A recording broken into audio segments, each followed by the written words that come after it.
Hello, church.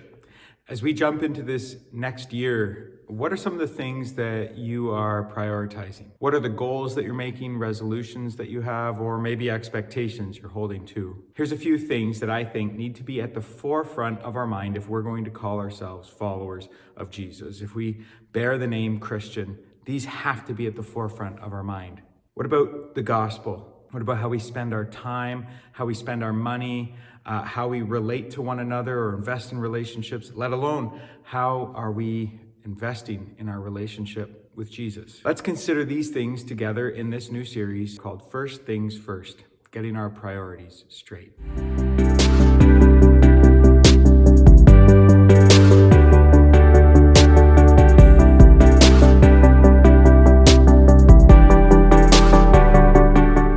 As we consider first things first, we have to also look at one another. How are we making others a priority in our lives? Whether that's others in terms of our family, in terms of our church, in terms of our friends, or other circles that we have, work and school, or whatever it is, how are we making others a priority in our lives? Are we serving others? Are we helping others? Are we making sure that others have what they need? Are we contributing to society around us? How are we considering others in our first things first, in prioritizing the way we spend our time and our money, and even how we proclaim the gospel? How are others a part of that? Because God designed us actually for community. He designed us to be in relationship with one another. He didn't want us to just think of ourselves.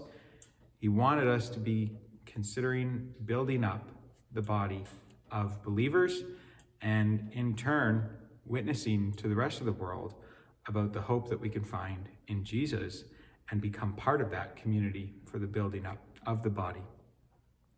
So he's called us into something much deeper than just ourselves. It's not just about my relationship with Jesus, but how am I making others priority? I think the first thing we have to consider is, are we loving people? I mean, Jesus told us to love one another. With his disciples, he's sitting around the table and they had this meal together. We presume this is the time in John chapter 13 that Jesus also is breaking bread and drinking wine with them and having that Last Supper. And then he washes the disciples' feet. And then after he's done washing the feet, he says this: "A new command I give you, love one another. As I have loved you, you must love one another.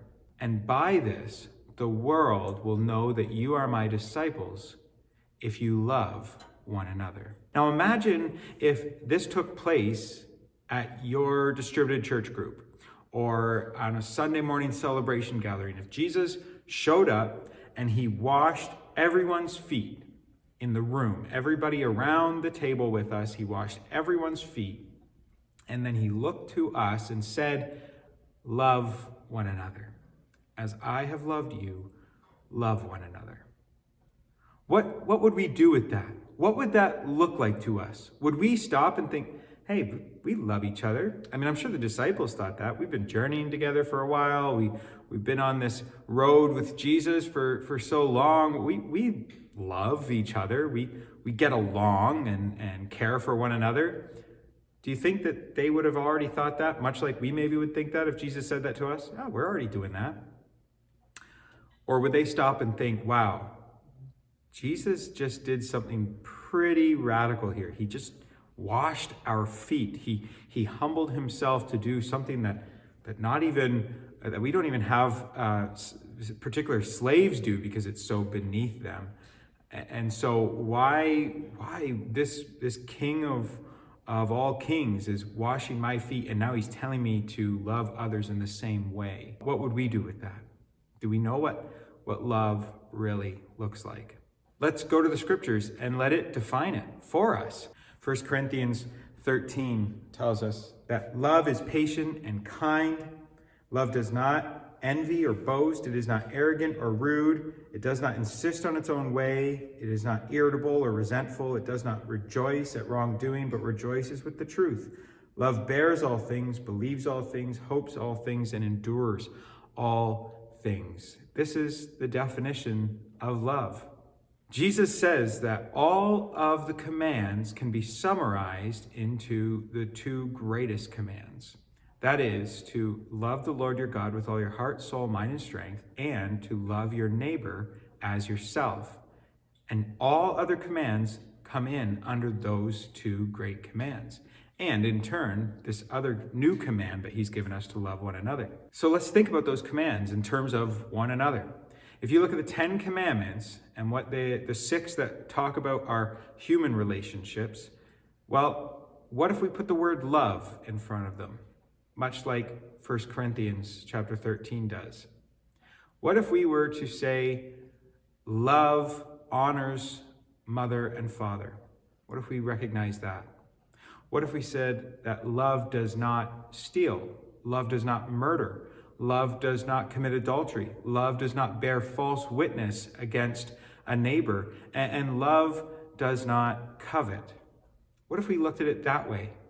That these commands aren't just these hard-nosed rules that we're supposed to follow, but they actually define what love is. If we were truly loving our neighbor as ourselves, well, we wouldn't be doing the things that we're already told not to do by God. Now, we can get caught up in other things that seem godly, seem important, seem righteous, but we're told that if we're not loving, then it's worthless. In 1 Corinthians 13, verses 1 to 3, it tells us this: if I speak in the tongues of men and of angels but have not love, I am a noisy gong or a clanging cymbal. And if I have prophetic powers and understand all mysteries and all knowledge, and if I have all faith so as to remove mountains, but have not love, I am nothing. If I give away all that I have, and I deliver up my body to be burned, but have not love, I gain nothing. We can speak all God's truth, we can do all God's works, but if we do not do so in love, with God's love, then it's meaningless. It's worthless. Are we putting first things first in regards to others, one another, brothers and sisters in Christ, neighbors, strangers, enemies? Are we loving others as Christ has loved us? God bless your week, and we'll see you whenever.